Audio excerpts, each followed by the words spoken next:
Father God, lead this council meeting tonight and every time we meet by your Holy Spirit. Let every discussion, let every resolution be good for the people of Freeport. Let no burdens fall upon the citizens that will cause any more financial hardships.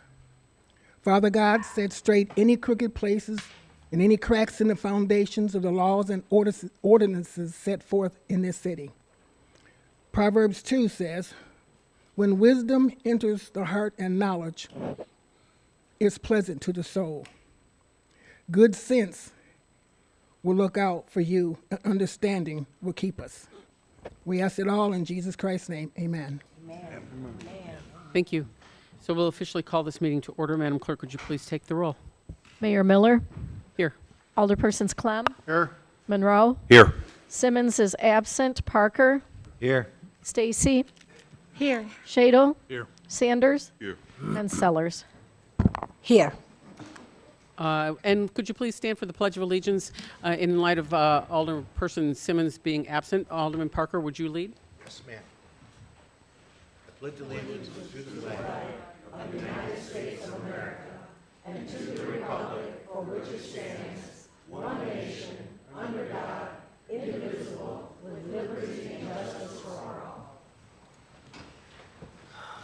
And Alderman Parker, if you would mind chairing this meeting. in mind, I bet. Okay. Well, we called the meeting to order. You can skip down to item number 4. Number 4, okay. Okay, need a approval of the agenda. So move. Second. Oh, yeah. Clem and Monroe. All in favor? Aye. Number 5. You have to ask for opposed. Oh, need a vote on that? Oh, okay. I'll call. No, you're okay. Just ask if anyone opposes. Oh, okay. Anybody opposed to that agenda? Carried. Thank you. Public comments. You got to do the minutes. Item number 5. Approval of the minutes from the Committee of a Whole held on March 10th, 2025. So move. Second. Clem, Shadle. Anybody opposed? Everybody, let's vote on it. Anybody opposed? Okay. All them in favor? Aye. Aye. Opposed? Thank you. Now we'll try this. Public comments. We got 3.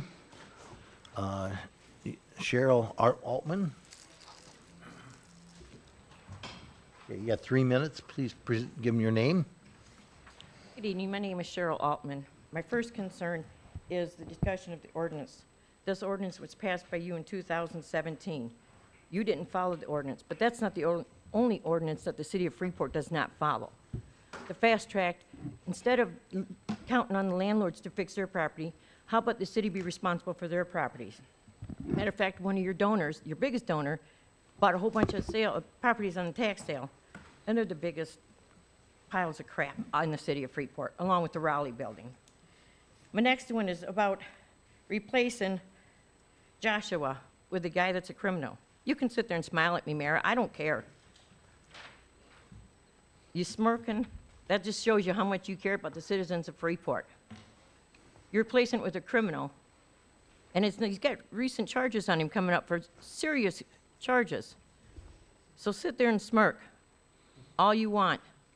But the city of Freeport, the people of Freeport, will catch up with you. Next one is Linda Johnson. Number 11. Hi, I'm Linda Johnson, and Mayor Jody and Manager Boyer and Council. I'm addressing Ordinance 11. I questioned several people in my area, some I know and some I don't know. Following is the information and questions I presented to them, as well as the results of those who responded. The first thing, I gave them a scenario. A person who has worked several years in a position that does not require living within the city limits, served faithfully, and are advanced to a higher position that has the requirement to live within city limits. I asked, should that person be required to move if they are not able to move? And the answer was that 92% said no, 8% said it depends on the circumstance. The second question, should that person lose their opportunity if they're not able to move? 92% said no, 8% said it depends on the circumstances. The third question, should the ordinance be changed to remove the stipulation that certain leaders live within city limits except for the city manager?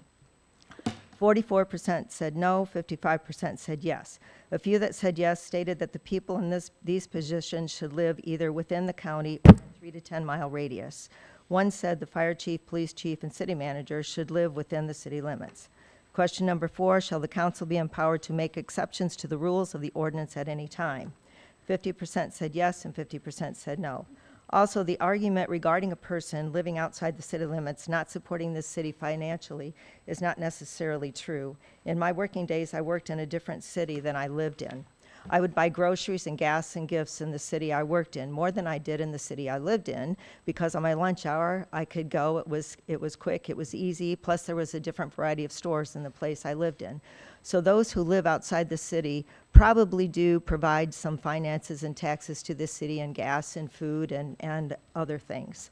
The bottom line is there was an issue with the ordinance. We can't change what happened yesterday, but we can take steps today to ensure that it does not happen again. Thank you. Thank you.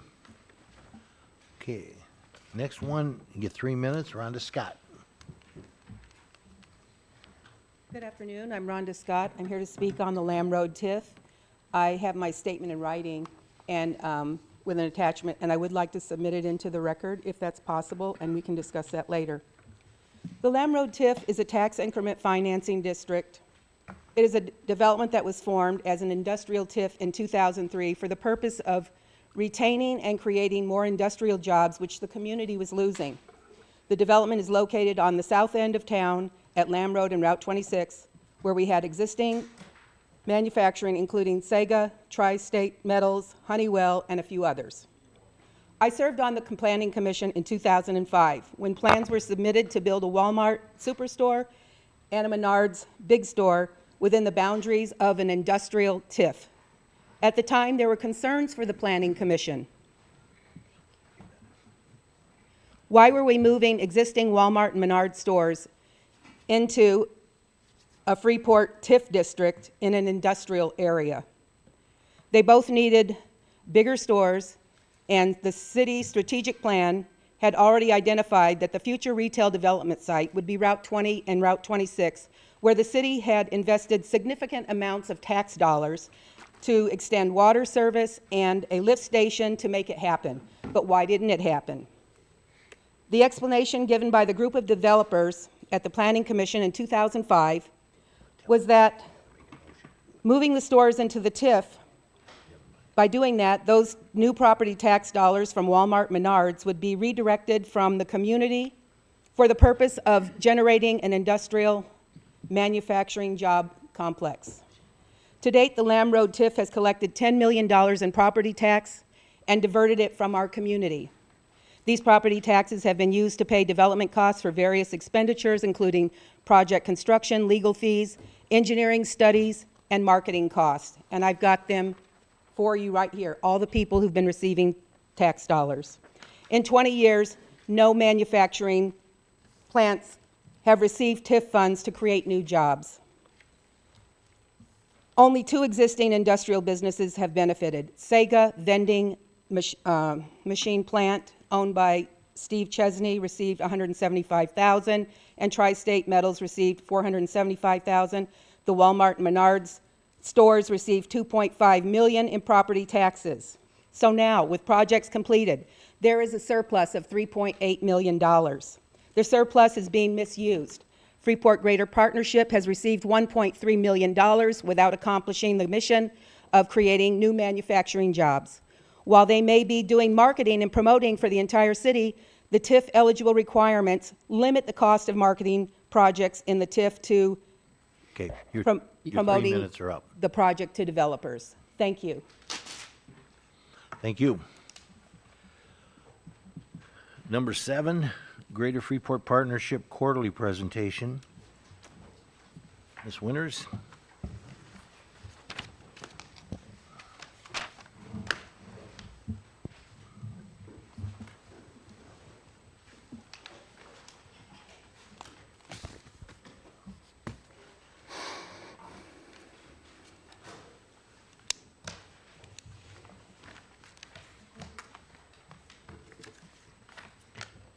We're going to distribute some materials to you while I begin the presentation, so bear with us.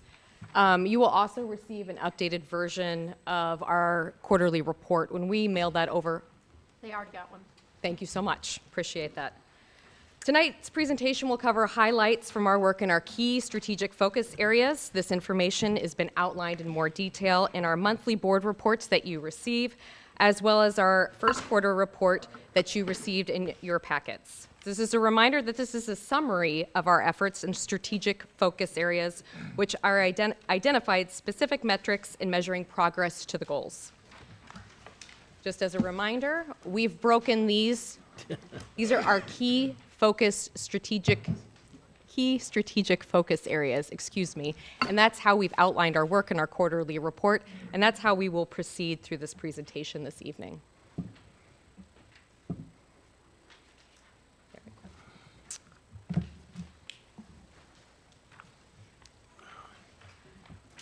Here are some top-level highlights from the first quarter. An existing food manufacturer in Stevenson County has announced plans for an expansion that will create 40 new jobs. We will expand the boundaries of the enterprise zone to enable this project, and construction is slated for later this summer. Many of the workforce for this manufacturing plant are residents of Freeport. We hosted a vehicle manufacturer for site tours of existing buildings in Freeport. This is a direct result of our efforts promoting existing buildings and sites to intersect Illinois. The former Visitor Center building was sold late last year and is now home to AutoSmart, which opened April 1st. This is a high-end consignment car dealership. The business has relocated from a Chicago Collier County location and is already planning an expansion. We started our second year of our entrepreneurship program, Base Camp. Bill will talk about this more later in the presentation. And in February, our annual dinner recognized 10 individuals and organizations doing great work in the region. We were able to connect with and do business visitation visits with 33 businesses this last quarter. Summation of some of the things that we heard was that geopolitical uncertainties and the ever-changing tariff regulations have created interest in some energy, but has paused investment in others. Many are still operating under the wait-and-see attitude. Due to this economic uncertainty, our business support programming was really tailored to meet the questions that businesses were struggling with. We had the administrator for the Foreign Trade Zone come and talk about the benefits of the Foreign Trade Zone and how that can help a business defer tariffs. We also had the Illinois Manufacturing Excellence Center provide information on their supply chain portal. As businesses try to onshore, reshore, alter their supply chain, it's great for them to understand the resources that are there so that they can locate other vendors. It's also a great opportunity for our manufacturers to list their product and or service on this portal to be matchmaker with other manufacturers. We assisted 9 entrepreneurs in business development process, plus the 4 current students that are in Base Camp. And we helped 4 businesses apply for a DCO small grant program. That application was just submitted last Monday. We hope to find out that one of them have received some funding, if not all, early June. In Workforce Solutions, we continue to work on projects and initiatives with our partners to build our local workforce pipeline. We partnered with Midland Institute CEO Entrepreneurship Leadership Program to help our educational partners and business community. This program helps high school students learn how to start their businesses and be community leaders. The program is currently under development and programming, and we're meeting with Freeport High School admin as well as teachers, and we plan to launch the fall of 2026. We had a wonderful meeting that Manager Boyer and Mayor Miller were able to participate with executives from Honeywell early in the quarter. And they talked about the planned growth for Honeywell here. The locations for what Plant 1 and Plant 4 do here are instrumental to their overall operation, and they project nothing but growth. But their barrier for growth is workforce.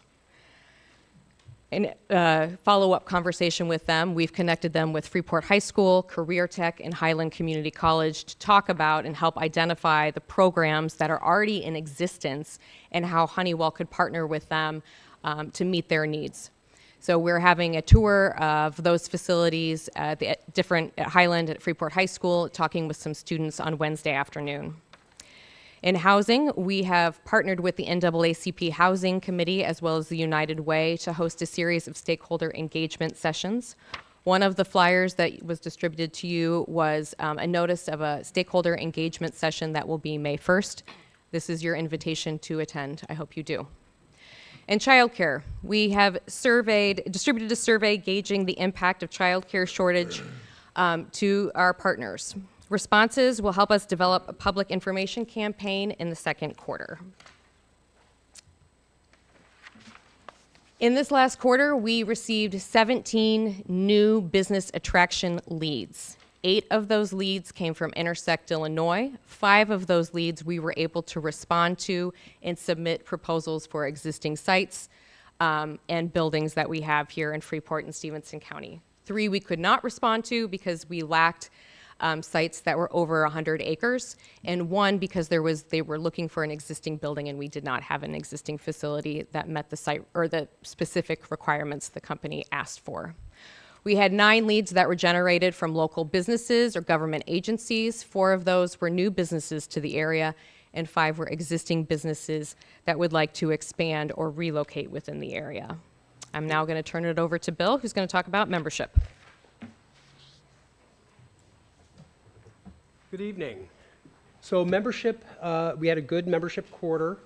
Our membership stayed strong. We added 18 new members to the partnership. And as you can see up on there, the basic breakdown is 249 basic members. That's our base level membership. 120 are not-for-profit, courtesy, or individuals. Courtesy is often government individuals. And then 39 are partner level or government partners. We had a very good retention rate of 97, almost 98%. One of the nice things about a lot of the new members is a lot of them came to us as referrals from other members, and that's always a sign, I feel, like that they like what we're doing, so they want others to join also. I want to also talk about Base Camp. Base Camp is a program we created last year to serve entrepreneurs and small businesses, to provide them, expose them to some of the resources and information that can help them succeed. And we all know starting a business is a risky endeavor, and we want to make it a little less risky, give them a little more tools. What we do is in this year, we had 6 classes plus a bonus class for not-for-profits that students could come to. They were taught by local leaders. And the reason we do that is not only do we want to share the information with those entrepreneurs and business people, but we want to help them build their network, help them connect with people that can help them. And that's exactly what happened. We had the last class last Tuesday, and we talked about that. And a lot of the members had already reached back out to some of the instructors to follow up on some questions, to work on business plans and things like that. So that's the idea. It's not just here's the information, but we also want to help them build that network, because we all know that's a big part of what we're doing. We had a diverse group again this year, covering a lot of different areas of business. One of the two fun little points, one business opened their doors during Base Camp. That was the Full Circle Cafe in the library. Kate and Amira are part of the Base Camp, and they got to open their doors and have, from all I can see, has been doing pretty well. Another person, and this has happened both years that we've done Base Camp, totally changed what they were going to do. They changed their mind and they went in a different direction. They got some information, started thinking about it, and kind of got some clarity. So that's why we do it. We look at an opportunity to help give people some opportunity to know what's going on and to kind of think through things before they make big investments. And now Nicole will come and talk about marketing the region. Thank you. I won't spend too much time on bullet one. We passed it all out. We created and distributed the community guide, the annual community guide, which serves as both our member directory as well as our visitor directory. We know that there is a lot of ability to cross-promote those two audiences, so that's why we put it together in one guide. Also, the creation of the Rediscover Your Downtown brochure. We use this as a tool so that downtown businesses can cross-promote each other, and also the events that are happening, not just on behalf of the partnership, but all events through downtown Freeport. And then that's accompanied with a map as well, so if people are new to the area, they can figure things out. Our talent attraction and retention plans for marketing and creating a campaign to keep people here, help employers keep people here and recruit new people.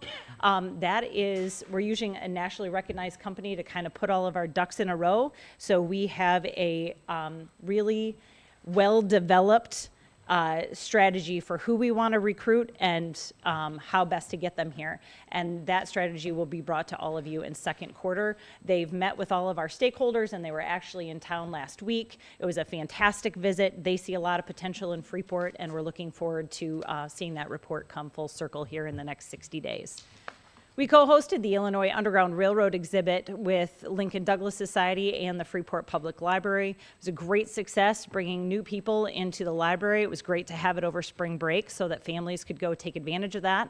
There were 4 accompanying educational programs, and all had at least 50 people in the room, which was phenomenal, and all of our speakers were very impressed with the people that we were able to bring for that program. In visitor attraction, our visitor campaigns have been finalized, and those will all be starting in early May. Choose Your Adventure and Rediscover Your Downtown are our 2 themes that we continue to stay with here. Also, despite decreased occupancy rates in 2024 that you have seen on that graph that we put on the back page of the quarterly reports, we pay very close attention to data, because hotel motel tax is the majority of the funding that we receive from the city of Freeport. So it's very important to us that we keep a close eye on what that fund continues to do in the city of Freeport. And both the city of Freeport and Stevenson County saw an increase of 3% of hotel motel tax from 2023 to 2024. What that means is the average revenue per room was higher in 24 than 2023. Obviously, some corporate rates get a discount, so we just had more tourists that pay full rate and less of those corporate rates coming in. So something that we like to see. We also organized a passport visitation program. One is a renewal of our Northwest Illinois Ale Trail that cross-promotes our breweries with Joe Davis County. And also, we're very excited that our local historical museums, we have, I believe, 8, and then if you count the Engine Museum and a couple others, 10, that are going to be doing their own cross-promotion program from May through September. And we're very excited to be able to help cross-promote all of those really fantastic gems in Stevenson County. Thank you. We'll take questions now. Any questions? Yes, I have a question. You spoke about AutoSmart opening April the 1st. Yep. Did you have anything to do with that AutoSmart coming?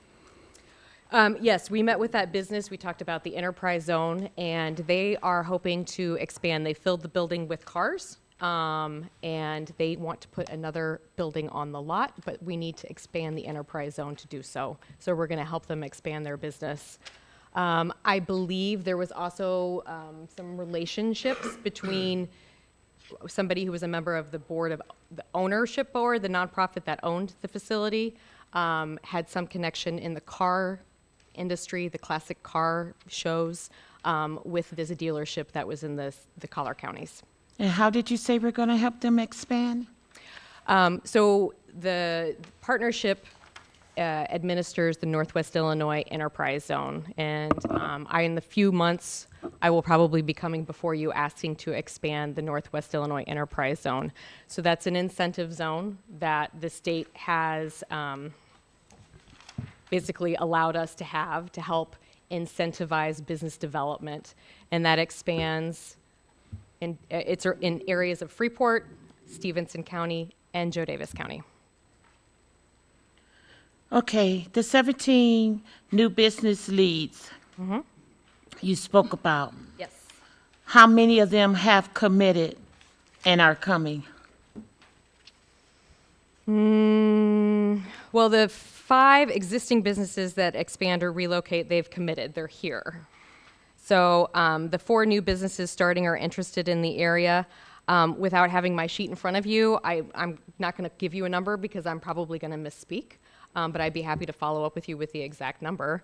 And then, as of right now, one of the leads that we had from Intersect Illinois, the business I talked about that came to give a tour, or we gave them a tour of existing facilities, they took that information back to their board of directors, and they're evaluating it. Right now, they're looking at geopolitical situations between Canada and the United States to make a determination of whether they're going to relocate some of their manufacturing here to Freeport.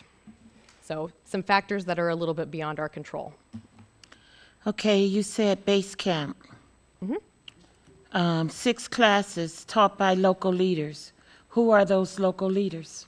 It's a variety of people, including some people from the Community Development Department talking about the city regulation. We had some local bankers and to talk about finance. We had the Small Business Development Center talking about how to develop a business plan. Ashley came and talked about some of the resources at the library. And we had marketing people come and talk about marketing.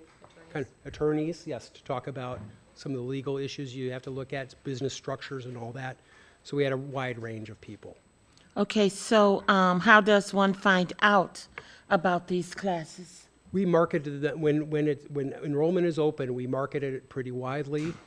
We do a lot of advertising, and I don't know, we do radio, we do print, we do online advertising to promote it. Did you all know about these classes? Oh, okay. Any more questions? I do. Okay, Mr. Monroe? Thank you. This is probably going to expand a little bit, but from the last presentation you gave a quarter ago, how many of those businesses that you put on the new businesses starting or interested in the area have committed to moving to this area?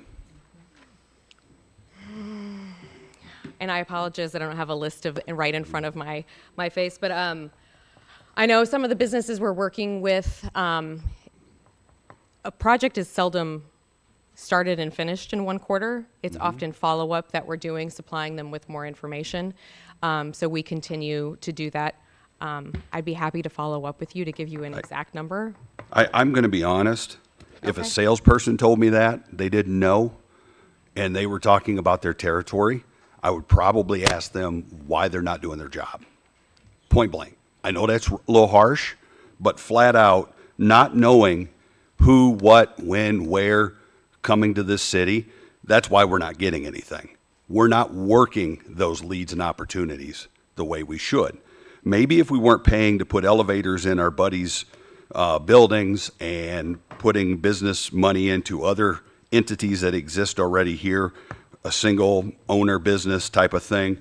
And, you know, we're talking hundreds of thousands of dollars coming out of funds that the city could desperately need and does need to expand our footprint for opportunities to come here. Because the biggest problem that we run into, we don't have 100+ acre sites. We don't have water, sewer, power hooked up to places.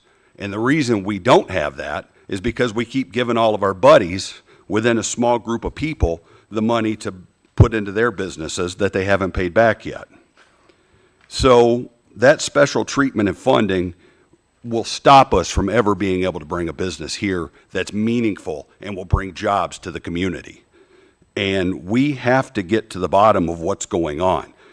already. So we've lost Hy-Vee. The truck stop sounds like it's dead out in Lena now. So Stevenson County, even though it doesn't really, we gave up some of our enterprise zone to that area to help develop that business. And now we're going Actually to, didn't give up any of our enterprise zone boundary or area to that project. We went through the process for the enterprise zone boundary expansion. The company that was leading that development decided to stall. I encouraged them to finish the application since we were 95% done in case they wanted to green light the project. They decided not to. So that is an area that I think was under about 5 acres, still in the zone. Still in the zone. And I'm so- not exactly sure what fund, unless you're referring to a TIF fund that you're talking about. Are you implying that the partnership is giving money away? potentially. And the question I've got is when we get into the TIF districts and the TIF dollars that's going on around the city of Freeport, and I start going through documents that were presented to me, I start asking questions. $95,161 to Sega. I'd look at another instance of money given to the Wagner House for an elevator. And these things are stopping or inhibiting our ability to expand upon shovel-ready ground, which I've heard for literally almost 8 years. Well, I think it's great. One of the things that was mentioned about the Lamb Road TIF is it did enable and help TriStar Metals to expand and build in addition to their facility, which did create jobs. Any TIF redevelopment agreement is not approved by the partnership. It's approved by this governing body that's it's meeting right here, right now. So you're saying the GFP has no input into where any of that? Oh, I think that we definitely have conversations with city administration and community development and the business about the TIF is an incentive tool, just as the Northwest Illinois Enterprise Zone is as well. But we can't make decisions on how TIF funds are being spent. That's all of your job. We can make recommendations. We can talk about pros and cons. We can talk about when the enterprise zone would be more beneficial than the TIF district. TIF funds can be used differently than enterprise zone funds. We're happy to break those all down, and that's part of the expertise we bring. But then it's a redevelopment agreement would be decided upon by this governing body. Mr. Parker, Yes, Mr. Clement. it's a little unfair to attack Greater Freeport Partnership for a couple of things you mentioned, because all of that was done through the city council. Okay, you were not a member of it at the time and don't know some of the history. Just so you can pick up on some of the history, the elevator project that you talked about came from a revolving loan fund that the city of Freeport had. The state of Illinois called all the revolving loan funds back and said either use them or turn them back to us at this date. One person applied for that revolving loan. Nobody else would apply for it. That person inherited it. The $95,000 that was given to Sega, that's the most controversial thing in the world, and it was all done by this council. So you can own this council for that. Mr. Chesney came to the council and whined that he had been not gotten a bunch of money. But it turned out that in the process, when he cut a deal with the city of Freeport, the following year he applied to get his taxes cut because he didn't agree with them, and they were. So he received monies that really weren't entitled to him, if you want to look at it that way. I was one of the only 2 opposing votes to that. So, you know, these guys, Greater Freeport Partnership, doesn't give away money. If somebody's giving away money, it's the 8 people up here. Yeah, any other comments? Follow up. Since you brought it up, I'll read. Adopted April 23rd, 2018. Ayes, Clem, McClanathan, Smith, Busker, Brashaw, Keister. There was 1 abstention. You flat out just lied on the floor. That I did what? You voted yes. For what? That. What is that? Is it a pile of shit, or is it just something you can talk about? It's a FOIA document, buddy. Well, that's okay. You come up with all this crap, and you've done absolutely nothing to do anything to move the city of Freeport forward in the last 6 months, other than moan and groan about every member of the city that We're gonna has have for to. employees Okay. and their Hey, boss. let's get back to the I'm sorry. subject here. Pardon me. Liar. Rachel's got a Real. comment. I do have a question. Thank you for your presentation this evening. Both of you, thank you for your input. My question is, though, as is public record, we pay you approximately about $400,000 a year up front that everybody's aware of. Yep. What return outside of helping people apply for grants have you brought to the city? We are looking for industrial jobs. We're not looking for you to piggyback on events that have already happened initially that you have started. What return can you say that you have brought to the city? I think right now in this economy, it's what jobs have we retained? Nope. New. That's my question. Honeywell has been here for years.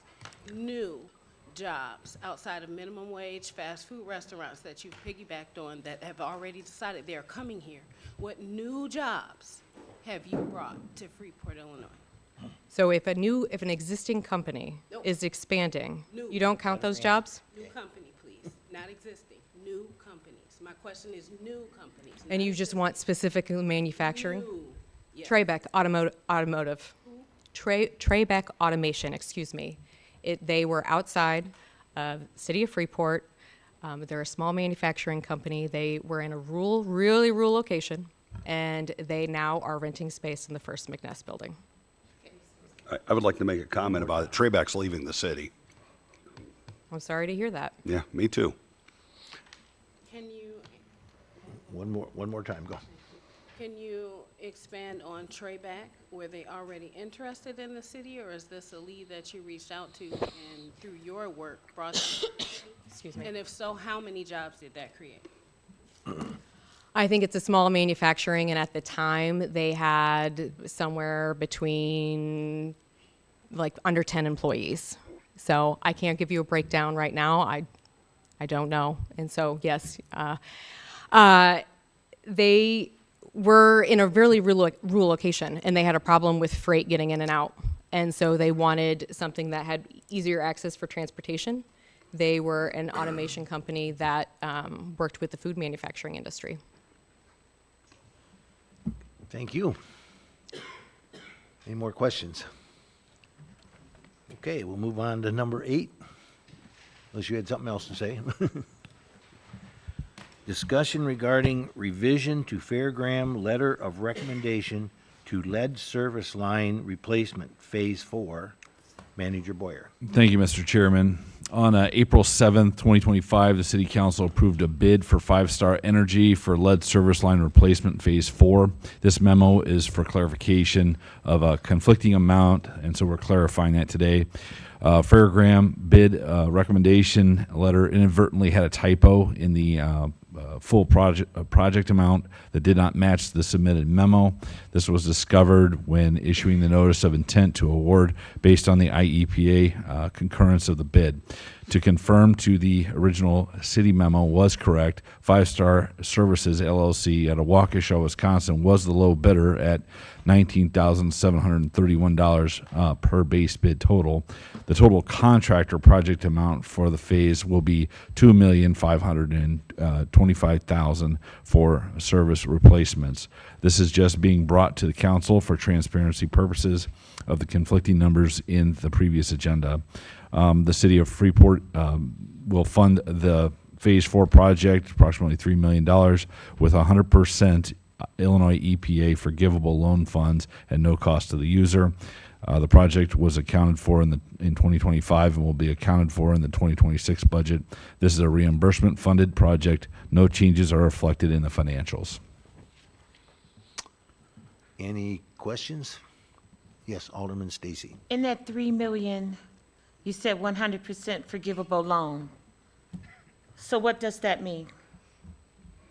What that means is the city will be reimbursed 100% of anything we spend on lead service line replacements for Phase 4. So it will not cost the city nothing. Correct. That's been all of the phases.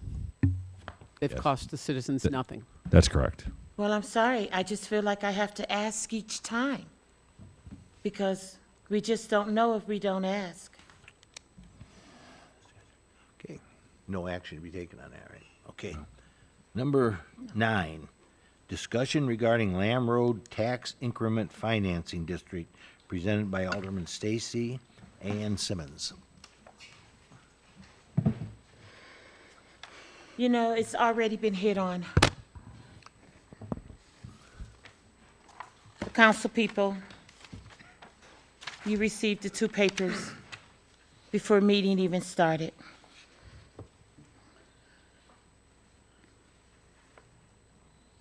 This fund, this TIF fund, is being used illegally, and it needs to be shut down. There's currently $3.8 million in this fund. Returning the fund would help pay for all the government services that make property tax bills for homeowners so high. The property taxes from Walmart and Menards should be going to help pay for running our community and should not be used as a slush fund. I recommend a call to action that the city terminates Lamb Road TIF and return all the $3.8 million to those that actually need them to pay for police and fire protection, schools, parks, library, and the county. And let's not forget our roads, which is trying to keep the nursing home running so that it won't be shut down. This money can come back to the taxing bodies and not continue to sit there in a fund and continue to be misused. And I have a question for City Manager Boyer. And this question probably should have came first. Why are we continuing the Lamb Road TIF when all process projects are completed? And why are the funds currently going to fund the Greater Freeport Partnership? Well, I'll start with saying the funds are not just sitting there. We are working on a lift station at the corner of Lamb and Walnut. That is to convey waste and create additional capacity in the Lamb Road TIF area. And it also will be useful in terms of ensuring that there is no issues with the wastewater collection system adjacent to the nursing home. So why haven't But we I done am not this done before? talking. Why haven't we done this before I'm sorry, now? I'm not done Let talking. him finish, please. He can finish. Okay, then good. We like to hear him finish. Then you can ask the next question. Okay, and the second part of that was at this time I don't have the information in front of me, so. Of course. You always have Well, I that. don't. I'm sorry, I don't have a memo here. There wasn't anything provided, so there was really no way for me to prepare for this item tonight. Okay, so from now on, if I put something on the agenda, are you telling me I need to have a memo attached? I think you need to provide something so we know what you would like us to Okay, but research. that has never been said. My 2 years on the council, that has never been stated. And no one else that has put anything on the council, other than you and the directors, have ever had a memo. So now that I know that and know to do better, I will do better. Thank you. So, my question, why is this lift and everything coming up now? Why now? Because we want to close the TIF? No, this was in the plan for the last several years. But it's not down on the We project. put it in the There's- budget. It was in our master plan for the year, our capital improvement plan. I'm sorry you didn't notice it there, but it's been there it was there this last year. So who sees the master plan? You do. I do. Yes. Huh. You approved it. And it said A lift station? It Yes. pointed everything out? Yes, the capital plan included a lift station for Lamb, And how much money was budgeted for this? I don't recall off the top of my head. So if it's budgeted for, then we shouldn't be pulling from the Lamb Road TIF. No, Correct? it's budgeted for through the Lamb Road TIF.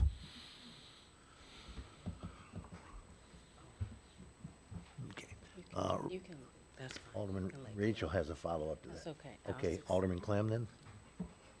Go ahead. She said go ahead and do you. Oh, okay. Attorney Zito, I'd like to ask a question. If the Lamb Road TIF is being used properly and has been used properly? To my knowledge, again, this TIF predates me, but to my understanding, since I've been here, I'm unaware of any improper use of TIF funds. That for example, using it to build a lift station, those are public improvements within the TIF district, so that is an authorized TIF use. There were redevelopment agreements that were entered into previous reimbursing developers for TIF eligible costs is a allowable use of TIF funds. I'm assuming, again, I don't know all the types of costs. I don't know all the agreements because a lot of them predate me there, but I'm unaware of any improper use of TIF funds.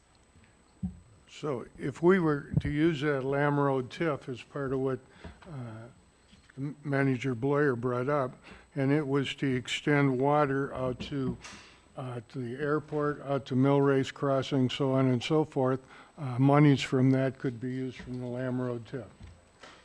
So monies from a TIF district can be used within the TIF district. Okay. Thank you.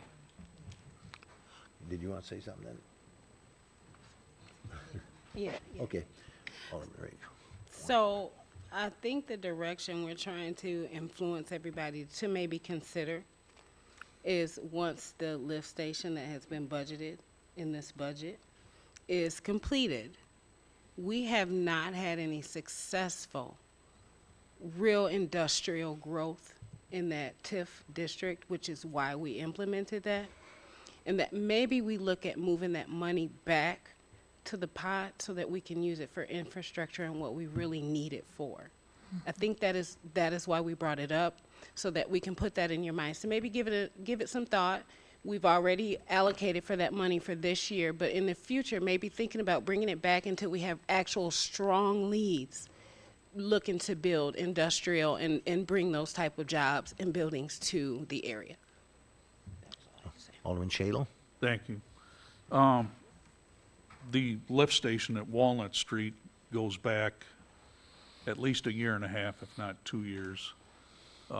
It's been revised at least once to include a section of main by the landfill that was inverted. It's been voted on several times. As far as moving money from this, I think at this point in time, everybody's number one concern is to get some jobs here. It's been mentioned several times tonight. And however, there's nothing happening. There's a well being drilled and pump house being built this summer that's going to bring a source of water sufficient enough to feed industrial users. And the expansion on the south side of town is going to need that money. I think it'd be very short-sighted to fall away from a potential fix to what everybody pretty much agrees is the major issue.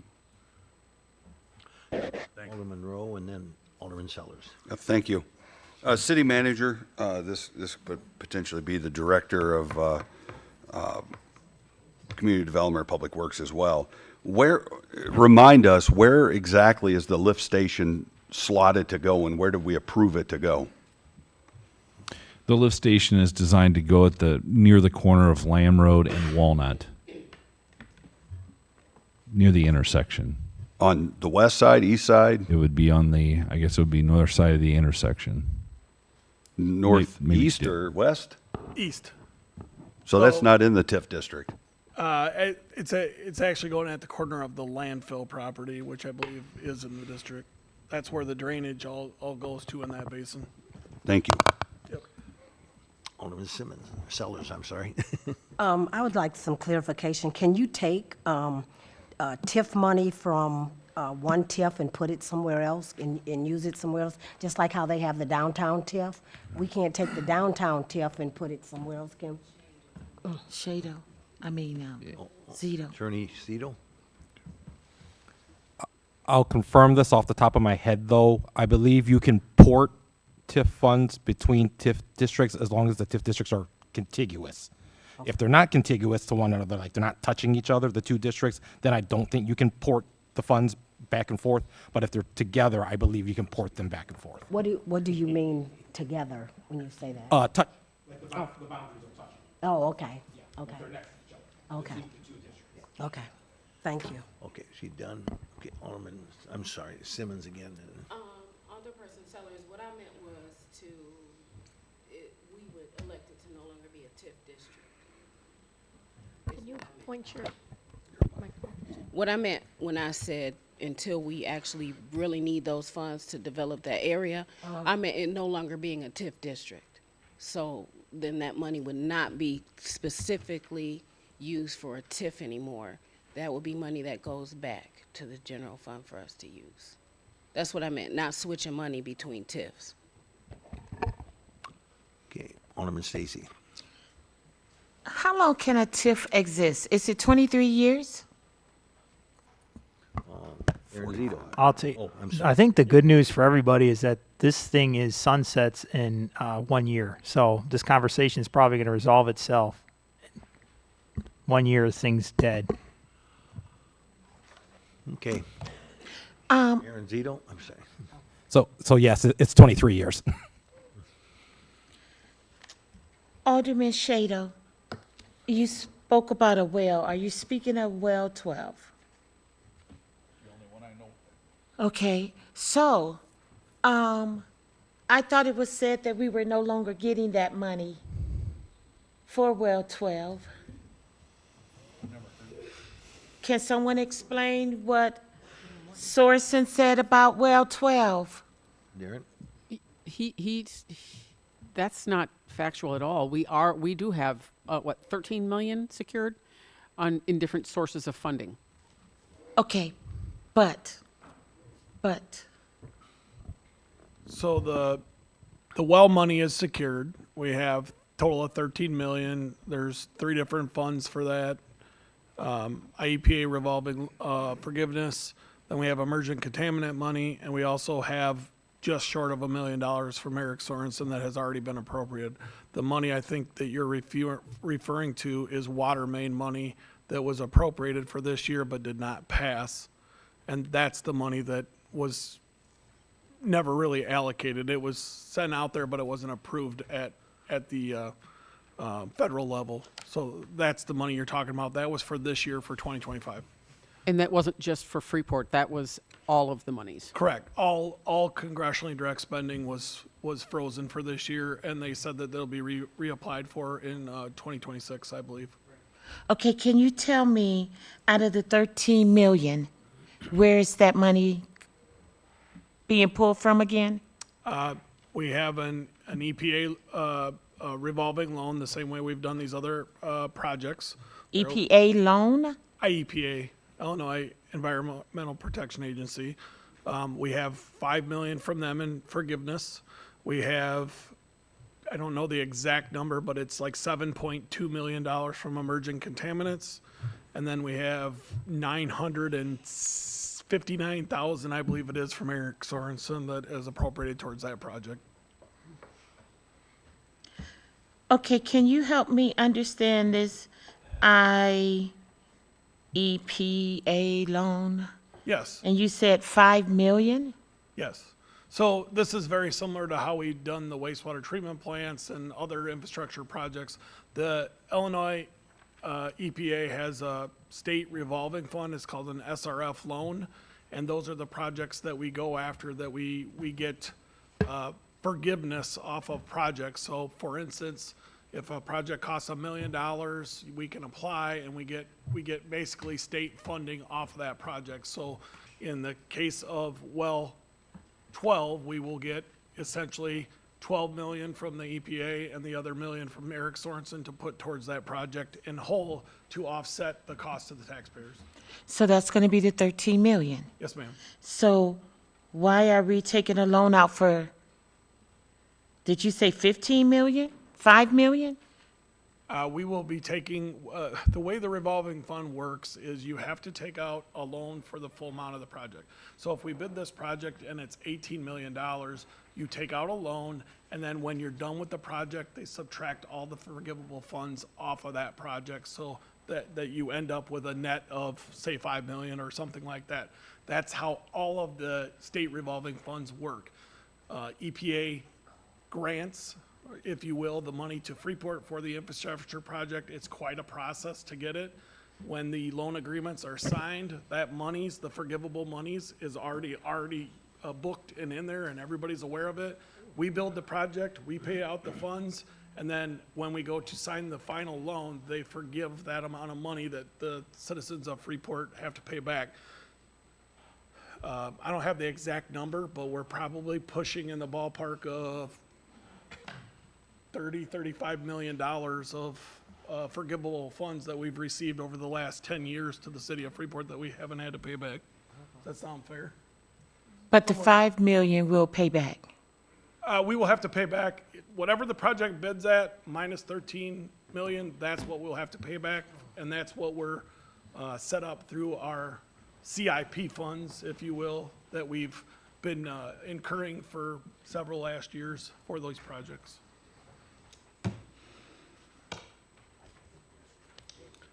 I should also state that those, we call them SRF funds, also come with a potential 30-year loan and 1% interest, which we've done quite a bit of research on that, and there's nothing that can touch these infrastructure loans for financing.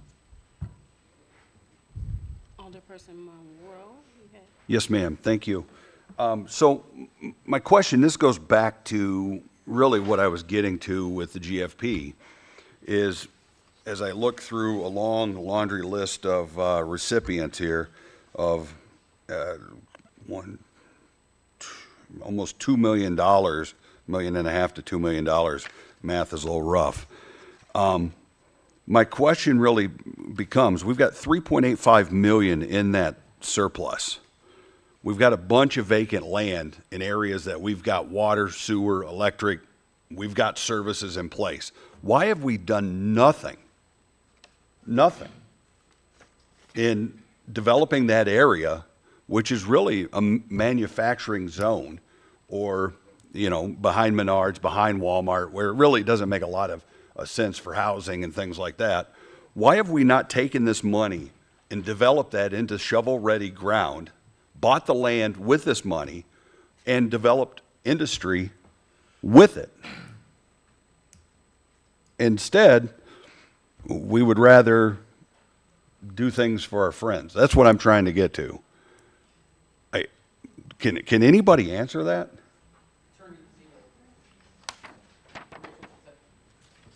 That's fine. So I can't speak to specifics, but I can tell you, generally speaking, just with TIFs in general, the way that they're typically intended to be used, the funds are usually they're a bridging mechanism in the sense that they're an incentive. So usually you have some developer, some property owner who is looking to potentially do something, right? And they might need some assistance in order to make their project viable there. And so then that TIF fund is used to incentivize them. I'm unaware, I'm not saying that it maybe hasn't happened somewhere in the country or in the state of Illinois. Like, I'm unaware of a city that has a TIF district being able to use TIF funds to then just go buy the property themselves and then to resell it, improve it, and then resell it. I just haven't seen it, Alderman Monroe. I'm not, but usually it's a bridging mechanism. So you usually have a developer that comes to you first saying, I got an idea. That's 17 plus the last time, 18. That's 35 that we could have done something with this money instead of nothing. And now we're a year down, and maybe we can't buy the land. Fair enough. That doesn't mean we can't develop it. We can put a lift station and a well and other things in with it. Why can't we do things to develop it further to bring industry in and make it so GFP actually brings real viable jobs to this community instead of $500,000 basically going away every single year? I think we have to, and this is what we've been asking for. I know I have since the day I got my first seat here. I've asked for that. I've asked for ideas. From the previous director to the current director, it has been 4+ years of nothingness. And it's disappointing. And we've got this money sitting in this TIF. We've got, and I walked through there, there's a lot of property that could easily be developed down there in the south side of town that we could use these funds for in that zone to make it attractive to somebody who wants to bring meaningful jobs to the citizens of Freeport, period. And that's, I think everybody should be asking these questions. What is the vision? We put out these 2040 plans that are feel-goods. We need meaningful development. We need meaningful jobs for people to live and survive in the city of Freeport. Our population for a lot of years has been on the downward spiral, and we're doing nothing to fix it. And, you know, and here, it's absolutely a slap in the face to sit and go, well, we did 10 business retention visits. And I know as a sales executive that 10 visits could be 2 days. 2 days. I've done 30 meetings in 2 days. And I'm not a superstar. I'm not anything special. I'm just a person that lives in the city of Freeport, pays his taxes, spends his money in this community, and takes it to heart when his money that he worked so hard for, that's taken from his family, from his friends' friends, and is this wasted. And, you know, we've got this ongoing question about how do we do stuff. And you brought it up, Alderman Clem, and we keep wanting to run water all the way out east of town and go out to this area to develop. I have no idea why. It makes no sense to me.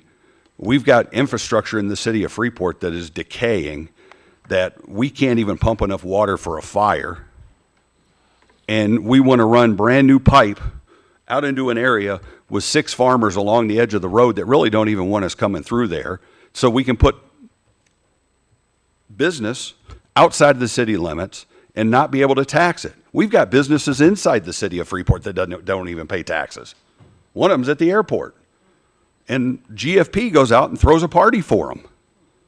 There's the city manager. He's out there getting his picture taken and patting him on the back. I don't understand it, but I can tell you what I do understand, that we've got $3.85 million sitting here in a fund that we could develop multiple places south of town. We could make citizens that live in this community a lot of money on their property, as well as drive jobs and opportunity and bring Freeport back again.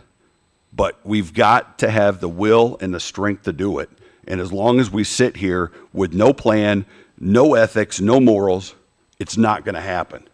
Because we're going to be friends with our buddies and everybody else be damned. Move to number 10. Okay.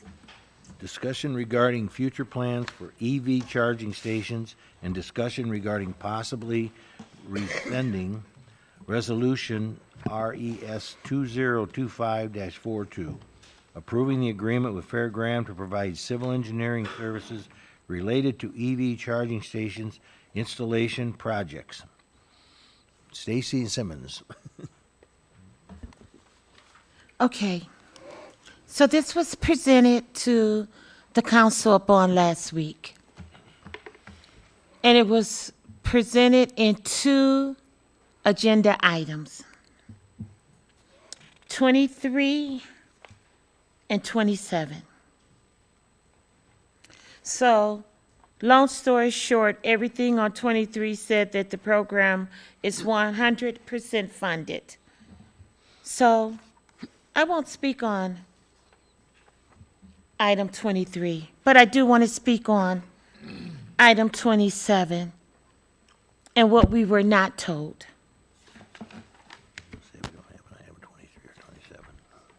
And so people don't think I'm being harsh and mean. Darren and I talk, and we don't have a problem with one another. So don't think I'm trying to make him look bad or throw him under the bus, because it's not him. This project with these EV chargers, when it's all said and done, it's going to cost the city right around $200,000. How do we have $200,000 for EV chargers? We don't have $200,000 for our roads, for our streets. We're told, oh, well, there's no street fund or this or that. Why not put $200,000 in our street fund? Now you're trying to add out by Craig into the, what is it, Glade Woods?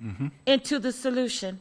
When we got 4 more years of our own roads before you're saying we will have enough money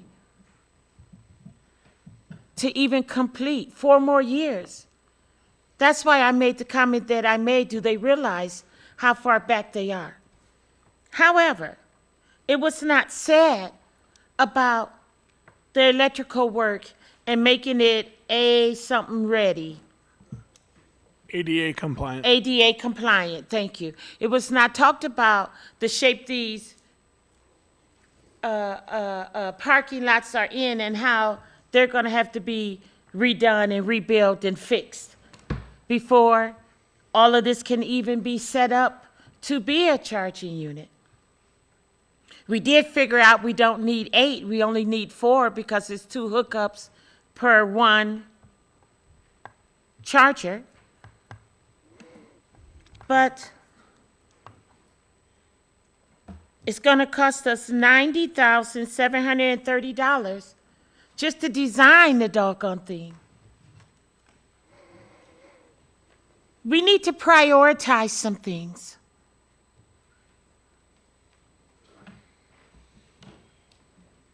I don't see how we have $200,000 for this. Now, I will say, Mr. Galbraith was here earlier. Comment. I will say that there's some more money out there that we might qualify for. Am I correct? Do qualify for you. That we do qualify for, but we haven't gone after it yet, and we have not got confirmation that we're gonna get it. So I can't count on that. All I can count on is what's for sure, and that's the $320,000 that we know we have. I just don't know how this come. Is this really something we need to be focused on right now? And how do this come before our streets? Okay. $200,000 could help a whole lot on our roads. Thank you. Anybody else? Go ahead. I just want to add one comment. I got a phone call after our last meeting when we discussed the chargers that are located at Freeport Ford. I just want everybody to be aware that the company that put those in, installed them, gave warranty service for it, promptly then filed for bankruptcy shortly thereafter. So the EV industry is very much upside down and crazy. I'm not sure, honestly, how to proceed with this, but to be honest, I think we have to proceed carefully. Are electric cars the future? A lot of Americans are voting with their pocketbooks and saying no, but there are some that are voting and saying yes. So do we try to welcome people here that have said yes? Do we create opportunities for them to charge their cars? I don't know. It seems like a lot of money to me, to put these types of chargers in place, especially in areas that I haven't seen a lot of EVs downtown. And I've done a bit of driving around, and I just haven't seen them. But, I think one comment I will make is Stellantis, who owns Dodge, Chrysler, and the rest of it, their CEO came back and said, we're going back to V8 motors and getting away from EVs, but Chevy's doubling down on EVs. So take it for what it's worth. I don't know. I'm not a big car guy, but I just wanted to put that out there, and I was corrected after our last meeting. Well, thank you. Darren? Yeah, I just wanted to clarify a few things if I could. So please know that the monies that are here are not to fully remodel the municipal lot or we call it the Lindo lot, but it's the city lot at State and Main. This is just to, the monies that are needed are just to repair the areas that will become the EV charging station, if you will. So I also have been working a lot on this over the last few days, trying to figure this out. So I want to give some explanations. We just approved the contract last week. It just was returned to me today. I haven't been able to dig deep into this yet. This is kind of a design build type contract, right? Because EV chargers are not our typical type of construction project where we put a plan together and then we put it out to bid and we build it. So we have strategically partnered with two companies, or will if this moves forward. Thayer Energy Solutions out of, I believe it's Belvedere. They're one of the leading area places that service and sell chargers. They're a very reputable company. My research shows that they represent a lot of different charging outfits. Something that's important to me if we move forward with these systems would be to be honestly on ChargePoint, which is a brand, like a model. ChargePoint is one of the national leaders, and when you drive your EV cars around and you look for level 3 charging opportunities, if you're part of their system, which is the most recognized out there, Freeport would come up on them and show the locations and the availability for people to charge. So that's one of the reasons we like them. Also, Thayer services what they sell. So they've been in business for a long time. They've led the charge of EV in the market, and I do trust their judgment. Something that is rolling on this, because we haven't been able to dig deep into it yet, again, because we submitted a grant a long time ago to see if we could get money to build this. And the grant took forever. Things have changed in the industry. But realistically, I can confirm we have the CEJA money, which is the EV charger money, for $320,000. We qualify for, as of today at 4 o'clock, we qualify for potentially another $500,000 from ComEd because it's based on the grant conditions and the kilowatts. So it's a scale. You get basically $1,000 per kilowatt that you're installing. So, and the grant has many requirements that have to be done, which one of them is ADA compliance. I've saw some posts on why did we choose the downtown lots. As a municipality, right now, when we submitted the grant, you had to own the lots that you put them in, right? It wasn't an option to go throw them out at Menards or Walmart. Now there's new grants that are out there that allow you to build them at other locations, but our grant is locked down for the 2 locations that were previously selected. Whereas I think the project could cost potentially $200,000, we're not far enough along with the process.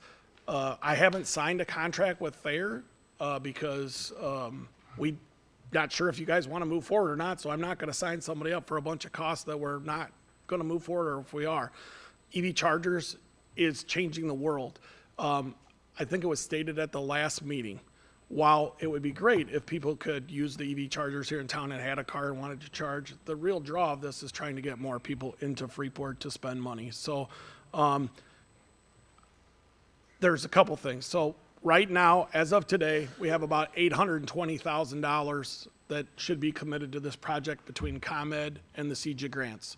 I don't have enough information, and I would need at least probably another month to figure out, you know, what the exact costs and nail them down to close to a penny. That's not something I can do overnight, and it's an awful big project. The reason the 2 lots were selected was because we have the municipal lots, our biggest lot, but there's the power requirement. These chargers take a lot of power. There's a requirement in the alley at the post office. So when we built Chicago Avenue, we actually built the infrastructure under the street to power the chargers at the municipal lot in that corner by the park and the library, right? A spot that everybody goes to. The State and Main lot were picked because the power requirements are right there in the alley. We were trying to minimize the cost of the connections, the transformers, all those things that go along with the project. So while I say it's controversial, this is a thing that communities our size are doing and entertaining and trying to attract new people to our community. It is progressive. It's not perfect. I'll be the first to say it's not perfect. But we have to work through the process if we want to do it. And I'm being honest with everybody around that. There's nothing to hide. That we submitted for this grant as a group. We received it as a group. I want to say this has been lingering on for close to a year and a half, honestly, between the grant process and getting awarded and the whole 9 yards. And we did budget $180,000 in the 2025 budget to address this project. For the construction, because we knew or thought that there may be some costs that would not be covered by the grant. Okay, thank you. Yep. Alderman Sanders? Yeah, listening to the lecture that you just given us in terms of the EV charging, have you considered a survey of the population here in Freeport to make a real good judgment whether or not the city of Freeport need a charging station, or whether or not there's enough EV cars or anything like that that's driving around complaining about charging their vehicles? And my thing is, I can understand the grant if it's appropriated for these things. If it is, I don't see a whole lot that taxpayers will be taking up on. But the thing about it is, let us get an insight on what the population of Freeport is saying, and making sure that the car dealerships here are selling EV cars. Because my studies and my research is that I would say within the next 5 years, these things will become obsolete. Electric vehicles will be coming obsolete within the next 2030. They're going to start phasing out. They're going to be just items that's sitting in vacant lots, hoping somebody drive through the city with an electric car that might want to find an electric charger for convenience or whatever. But my thing is, have we done a survey to understand the magnitude of whether or not we should have these kinds of stations occupying the city of Freeport? I'm just asking because if it's something that we can consider that will be beneficial to the city of Freeport, and if we can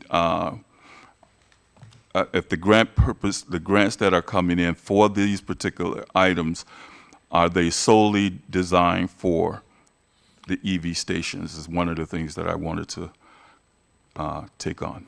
Yeah, so the CJA grant that we received is for EV chargers only. We can't use it for anything else out there. I believe the answer to the survey question is no. And I think the reason that is, I guess I can only surmise people that own EV charger cars here in town have chargers in their house, or they wouldn't be able to charge them. So that's probably not the clientele that we're trying to entertain with exterior chargers is probably not our own people. It'd be out-of-town people trying to draw people to our events, to our hotels, those types of things, to spend money, sales tax dollars for Freeport.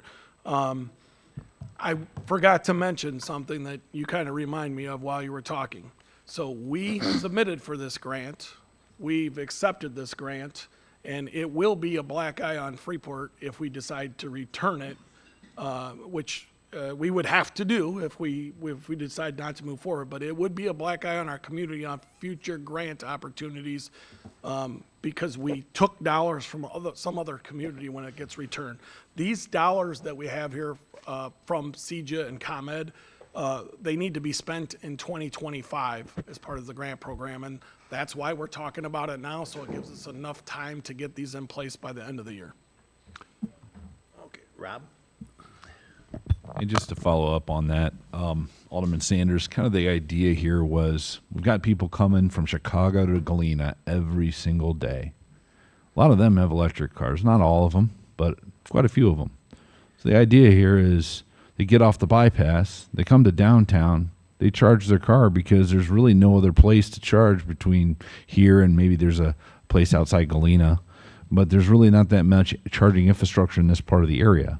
So kind of the whole idea is for very little money, the city drives traffic to our downtown, then we also collect the charging fees related to the charging. So, you know, we look at $200,000 and we got eight chargers we're potentially bringing on here. I look at it as a revenue generating stream that would also help bring tourism to our downtown area. Okay. Yeah. Okay, thank you. Oh, Cecilia? Director Daring, I'm sorry if I misspoke about redoing the entire lot. When we talked and you had said that we need to put $100,000 for that process, I just thought $100,000, we got to repair the whole lot. But still, it's still $100,000 just for preparing the lots, and that's not even fixing the raggedy things. Okay. Thank you. Thank you. 11. Further discussion on ordinance 2025-17, amending codified ordinance regarding residency requirements for certain positions, presented by Alderman Stacy and Simmons. Okay. So I asked the question last week that City Manager Boyer was not able to answer. However, I did receive my answer today. And I can tell you that the jobs that were listed last Monday totaled 15. 10 of the 15 are here in Freeport,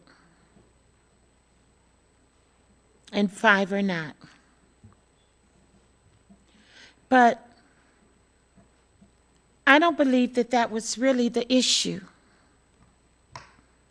The issue was that we have an ordinance that's in place and have been in place, but has not been properly used, properly acknowledged. And this is not my first time of saying this. We put these rules and regulations in place, and then we pick and choose who they apply to. Not right, not fair, no matter how you look at it. It has to be the same across the board.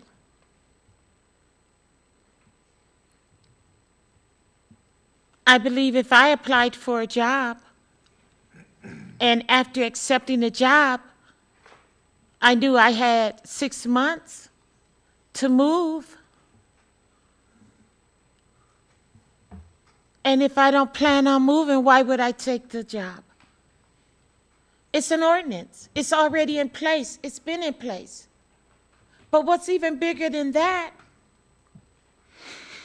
is why you wouldn't enforce it. That's my thing with this ordinance. We pick and choose who we do for and who we don't do for, who we gonna make it work for and who we not gonna make it work for. And I'm not even blaming the people that's in position. Heck, they want a job, but they don't want to move to Freeport. So behind the scenes, on the side, under the carpet, we'll work out this, and it's all good. Not good. And we just got to stop that. Right is right, and wrong is wrong. Okay. You done? Can I speak? Okay. Several years ago, it was not enforced. And that was under Mayor Getz. It was not enforced, and it should have been taken care of then, I agree. But we want the best person for the job, so now we are trying to fix the issue. That's my item. I just can't help but feel that if we had, and Chief Miller and Chief Schimberger, I don't think ill of you all. We communicate, we talk.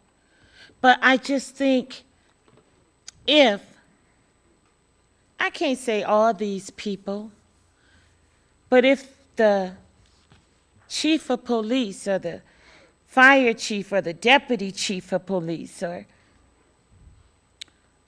maybe if this was their city other than a job, and not saying that they don't go above and beyond, because our police have come a long way. But if this was their city, maybe there's an extra mile that they would go to secure whatever needs securing in our city.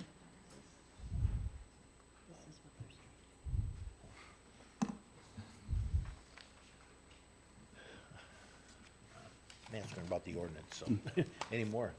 Yeah, one last, I'll add something as well. You know, I don't work in the city of Freeport. Haven't for a long time. Always had jobs outside of Freeport, have to travel for a living.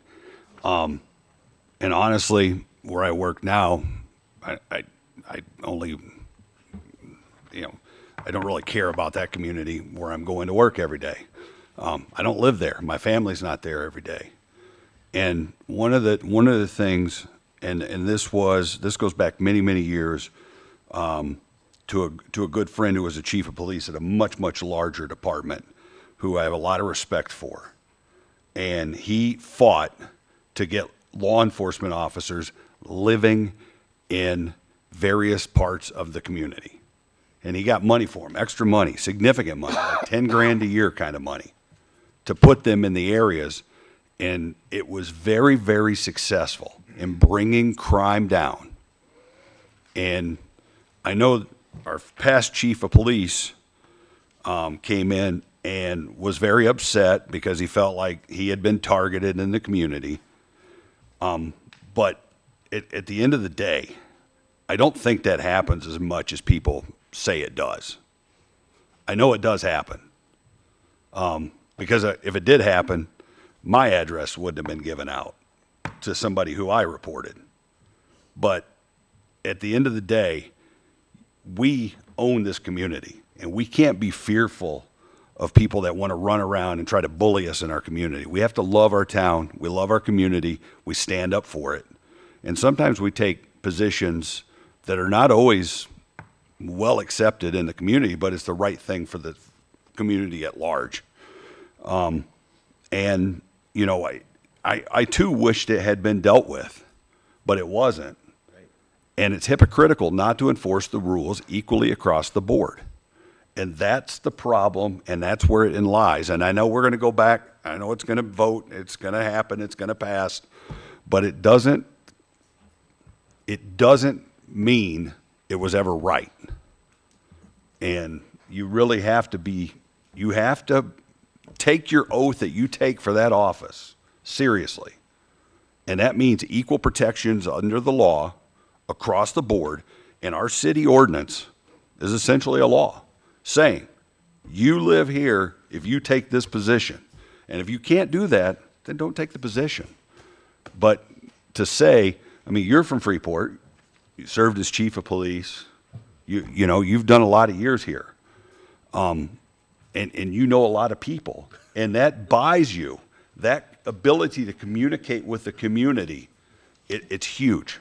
It's very huge because people will tell you things because they know you that they won't tell somebody that's from out of town. And I think that's part of the problem we run into here when we hide from the problems and we don't face those problems direct on.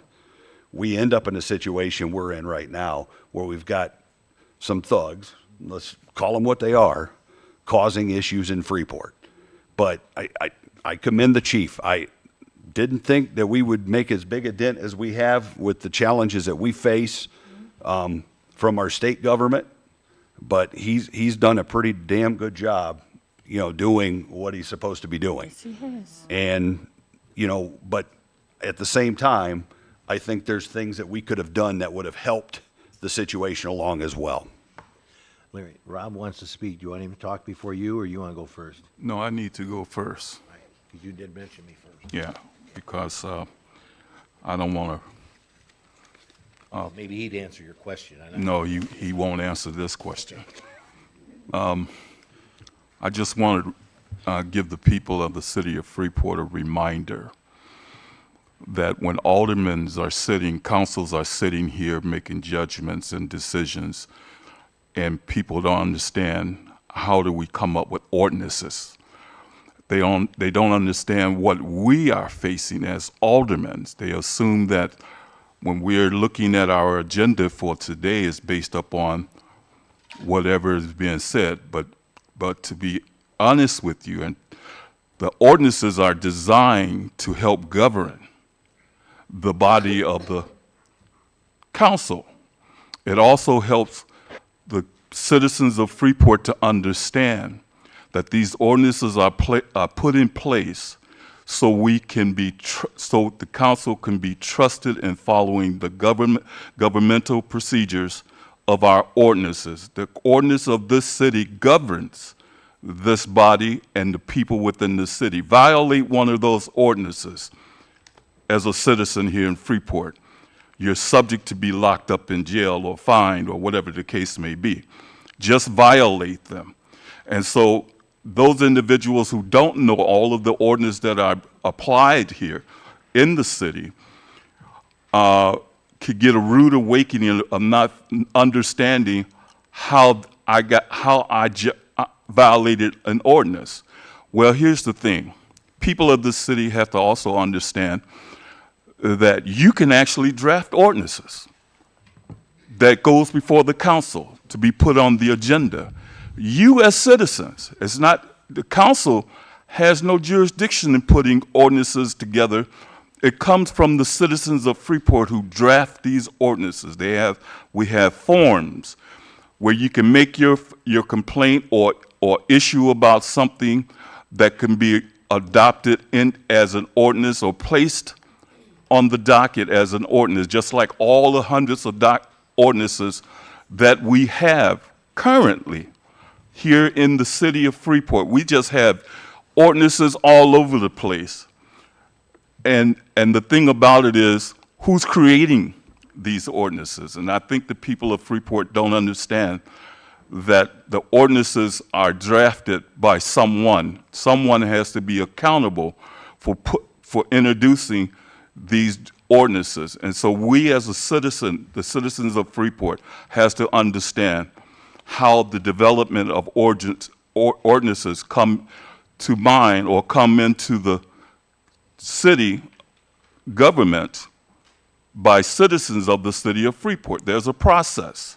I want you to know that there's a process that you go through in order to file for ordinances that you feel that is dear to your heart, or complaints, or whatever the case may be, that you have the rights to draft ordinances. We sit here every day looking at agendas with ordinances in them that guides us through the process. And if we can't violate that ordinance because it's already set, try an ordinance that is not on the agenda and violate one of them as a public citizen, you have to answer that. You are going to be accountable for that. We're getting back to that. Yeah, I'm Not talking. all ordinances, and the attorney's got something to. Well, I'm saying what I'm about done? saying. Okay, I I'm saying what I'm saying because I want to give this is informative. but we're only talking about This is informed information. I want people to know where it's not always the council's objection to make things seem like we can't be trusted. No, we have to go according to the bylaws, ordinances that are set before us. I just want the people of Freeport to know that. And I'm still. Aaron's got to talk. No, he doesn't, because I hold the He's floor. sitting higher than both of us. No, he doesn't. No, he does not. 4 feet. You got to learn your chart of organization before you make that speech. We gotta get this over with. Well, the thing about it is, I don't want you to interfere with what I'm trying to talk about. It's going to be midnight pretty soon. Look. Said the same thing 3 Look. times, Larry. Okay, I'll say something different for you, Shado. Well, Just remember, you have a right as a citizen to draft an ordinance, and don't let the council bring the ordinance to you. You make sure that your ordinances are on the docket. I don't care how many times it is. I just want to make sure the citizens of Freeport understand that they have a right to bring ordinances just like council I does. think they do now. Well, I hope Appreciate it's done, and your remarks does not enthuse me at all. Okay. So my thing is, again, if you want to interrupt me again, I will keep on talking. Okay. Come on. Respect everybody. Well, you interrupted me. Rob, you had something to say? Who's saying that? Oh. Rob. Goodbye, Wendy. No, yeah. Goodbye, Wendy. Okay. Here. Okay, Rob. Hang on. Oh, Aaron? Hang on. I just want to remind the council, please, that we have to stay on topic. That's okay? I was on topic. The topic that was on the floor for discussion right now is about the residency ordinance. I So I'm was just on- reminding people to keep all their comments about the residency ordinance. Thank you. Thank you. Go ahead, Rob. I just want to make one statement about our police, fire, and the folks that are impacted by this residency requirement. I want to just say, number one, the residency in this environment is very challenging because we're in a different area. We have a different generation now. We are all fighting for the same small pool of policemen and firemen. And I also want to support the firemen and police. They do care very much. And living in Freeport is not an indication about how much they care. They come in, they give of their life, and they give of their energies every single day to this city. And I think it's not appropriate to be talking about them in those terms. So I just wanted to say that although this is kind of a vestige of a bygone era when there was plenty of people to work and Freeport was a very competitive wage-wise employer, today we appreciate everything that our officers, police and fire are doing, as well as public works, but we need to be able to have a little bit of an open policy so that folks can live where they feel safest and also where it makes the most sense. And that'll make us able to be more competitive in terms of the folks that we hire, getting the most qualified people in those positions when they come open. One quick statement, and then Stacy wants to talk. I'm going to make one quick one.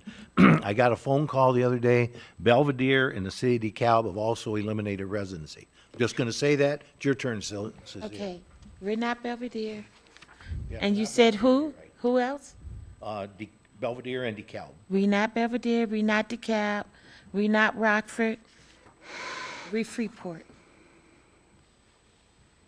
City Manager Boyer, I don't know if you have had hands-on in hiring any of these people that's in this position.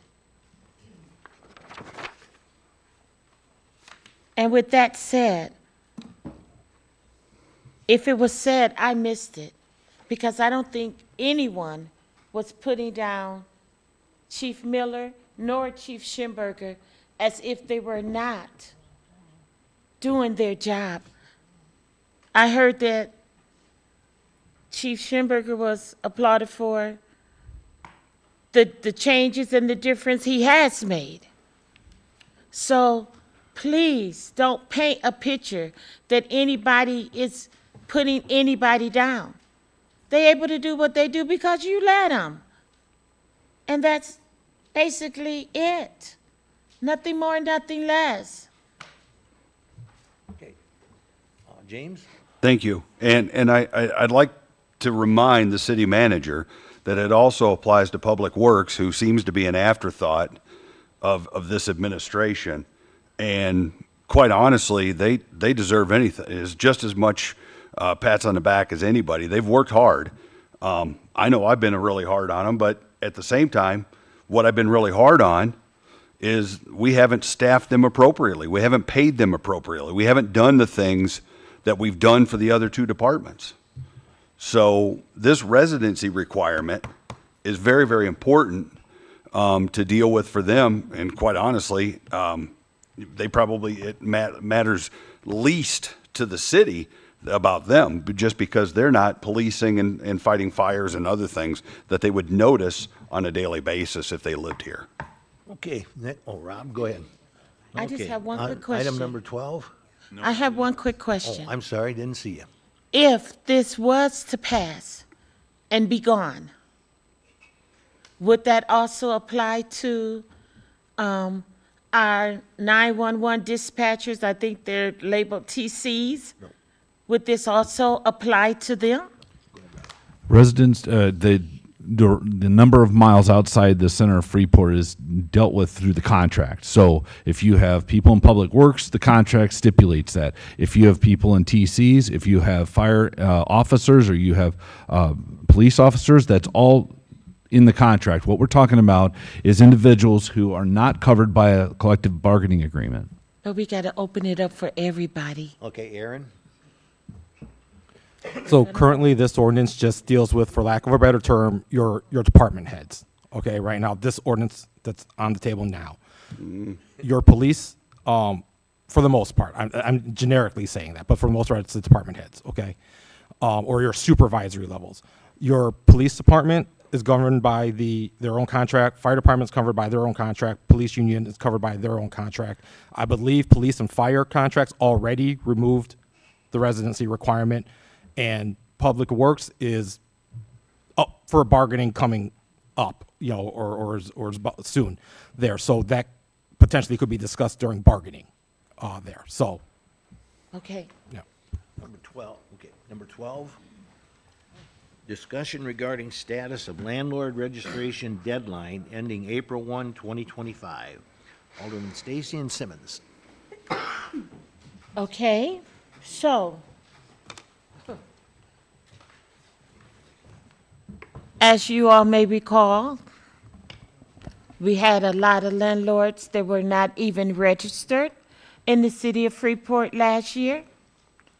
So a letter was composed and sent out to all landlords. And they had till April the 1st to comply. Well, today is April the 14th. And I would just like an update on this matter, where we're at, who complied, who didn't. Are we fining people? And where do we go from here? That be Wayne? Yeah, sure. Good news is we doubled our participation rate. 72% of landlords in this town have registered. That's 2003 registered properties.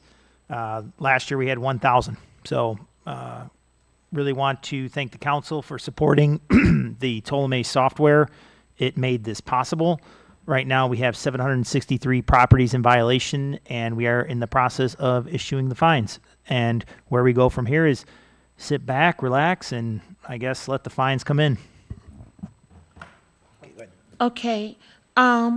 Also, there's an ordinance or a law or a rule that says any landlord that's 20 miles outside of Freeport must have a rental organization over their property.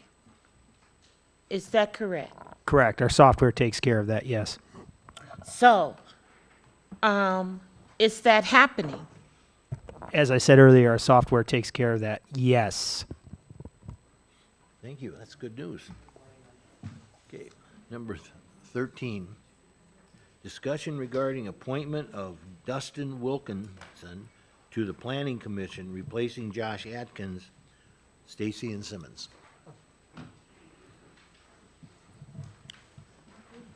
Last week, on the agenda, last week agenda,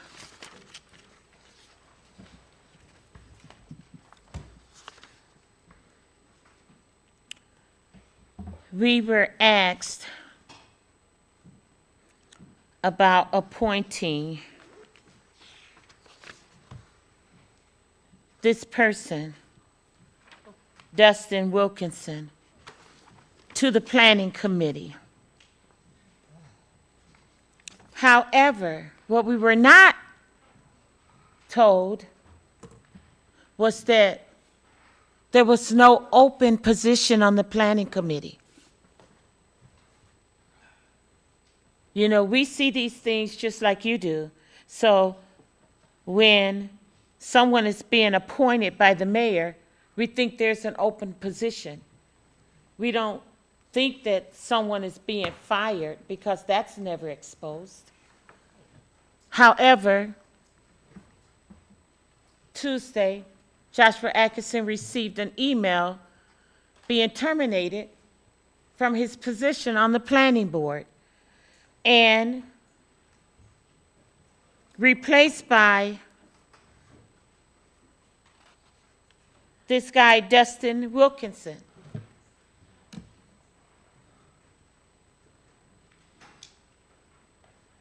I'm not going to talk about him and what all he is and what all he don't do and the trouble that he's in.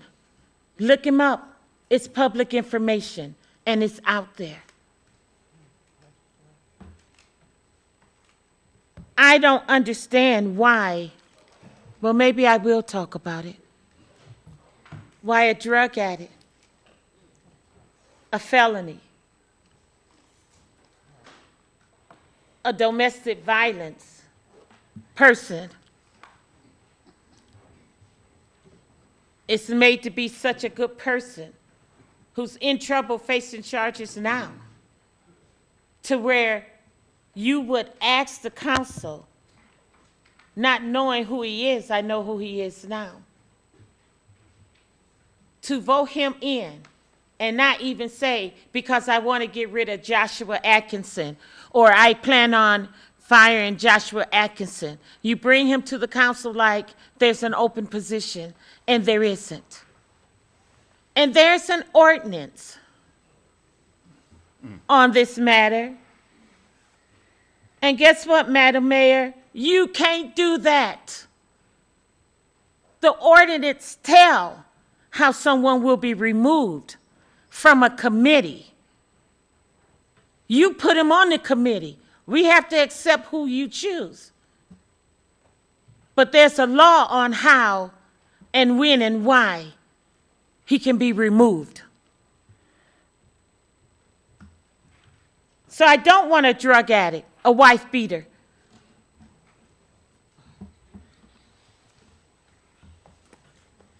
on a committee for the city like he's all of that when you know he's not. These positions are supposed to be filled with pride. And just anything won't do. I don't care if it is just the planning committee. Shame on you for doing that to us. and making me have to call you out on it.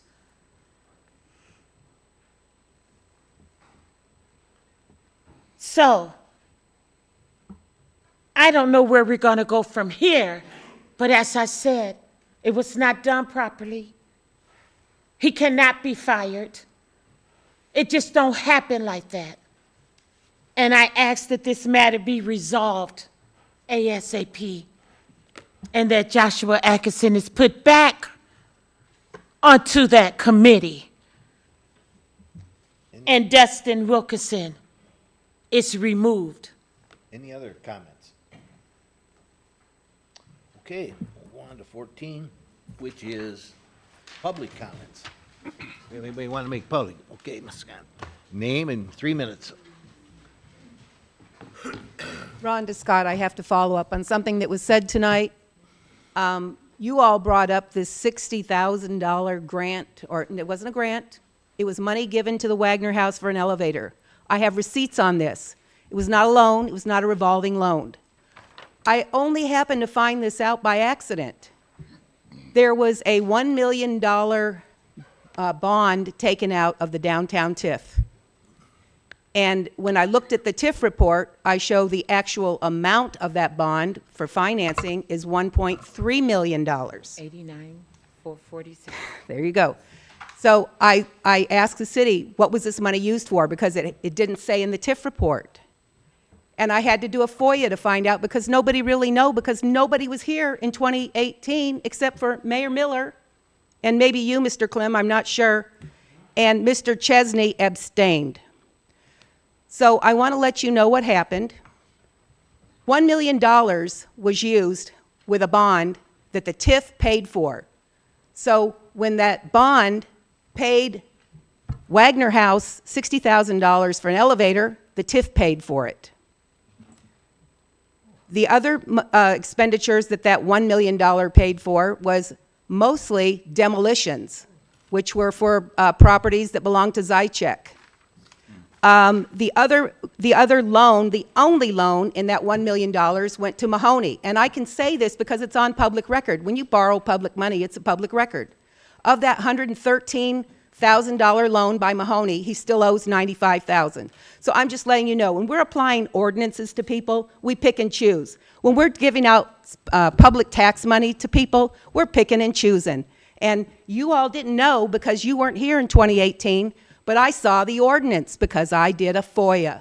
And that ordinance said that the city council voted to give $1,045,000 to fund a bond. And you know what it was for?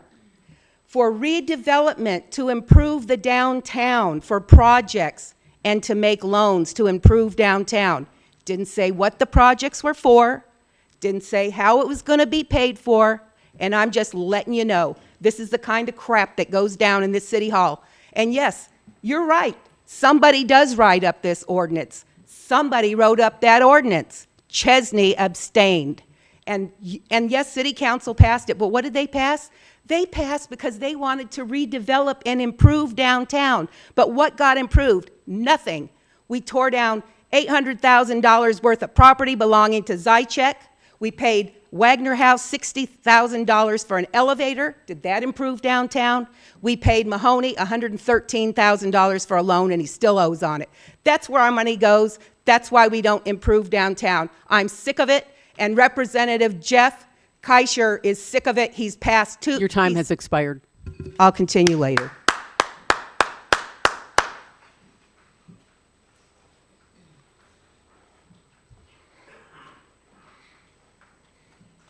Good evening, City Council.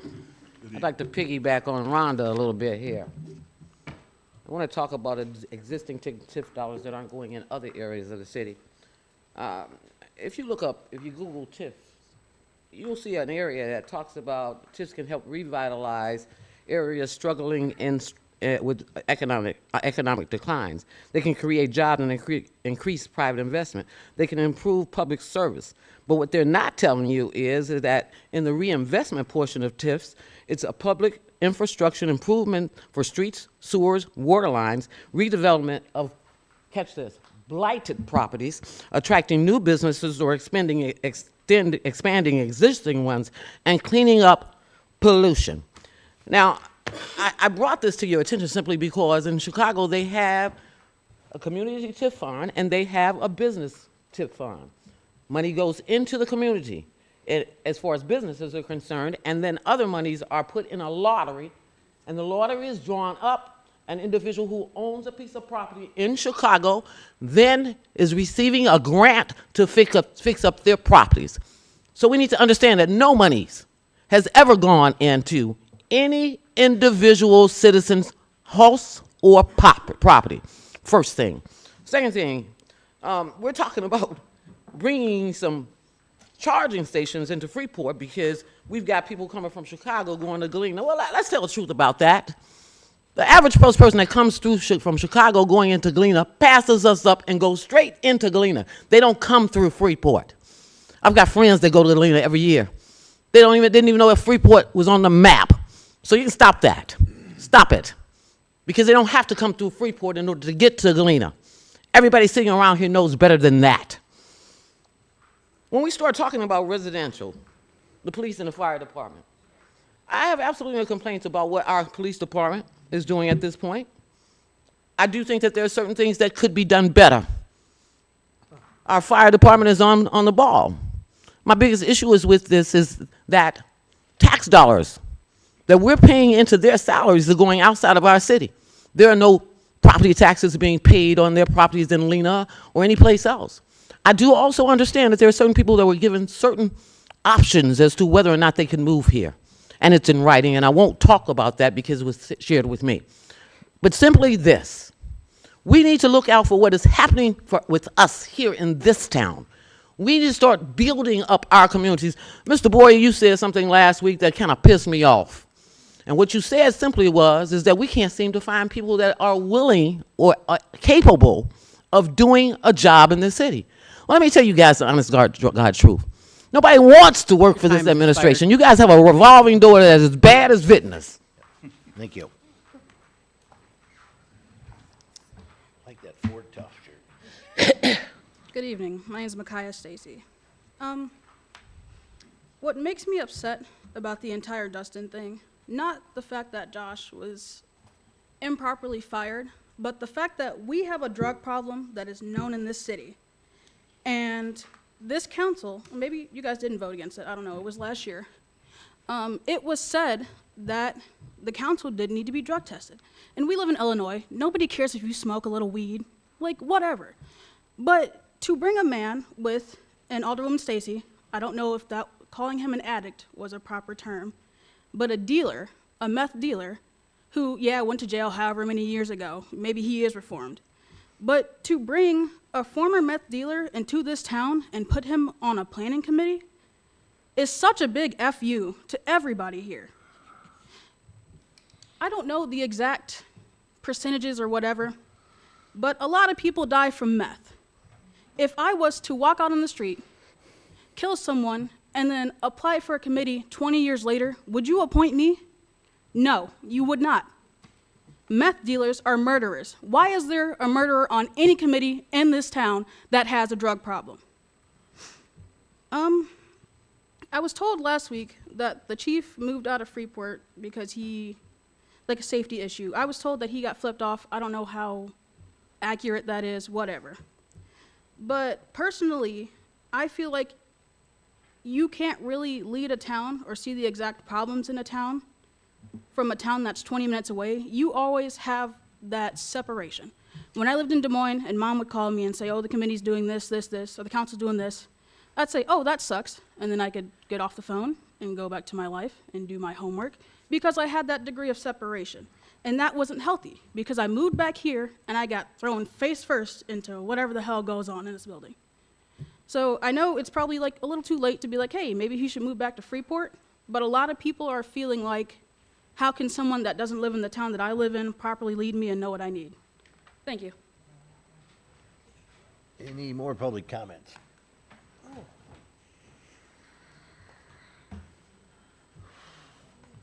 Again, my name is Cheryl Altman. I just have a quick comment. Last week, Joy, you were called out because you're sitting there flipping through a magazine. And when Alderman Stacy was talking, in Simmons and Monroe, you were picking your fingernails and looking at your phone. The only time you paid attention is when Bob Boyer talked. I sat there and watched you the whole time. It's right now, you're flipping through. And just a quick comment again. Last time when Akia was here and having this big fight, you and the mayor should shut your mic off and before you start calling people out and talking bad about them. Because I still got that. Keep smirking, Mayor. Keep smirking. Anybody else? Tommy? He's gonna say we did a good job. Dwayne Dickham, we got a question. The updated holiday and people's asked me. Well, They're gonna- no vacancy there, Tommy. Are they gonna get it? What's that? Are they gonna get it down? We're gonna get it, Tommy. We're gonna get it. And Don Parker, you do a good job doing that one in the meeting. Thank you, Tommy. And Joey Miller, you don't forget that that cutting the ribbon coming up. Monday. Okay, if there's no more ones, we can have a motion for adjournment. So moved. Sellers and Shadle. All in favor? Hold it. Anybody opposed? Hold it. Hey, Larry. Hold it. I think it's over, but We're go ahead, not Larry. done. Huh? We're not done. Yeah, we're done. The business of the council have not made a proper announcement. Stay here and talk, Larry. We're leaving. Have a good one. You're out of order. It's not the first time. Totally out of order. Well, Man. you get to a certain age, you don't give a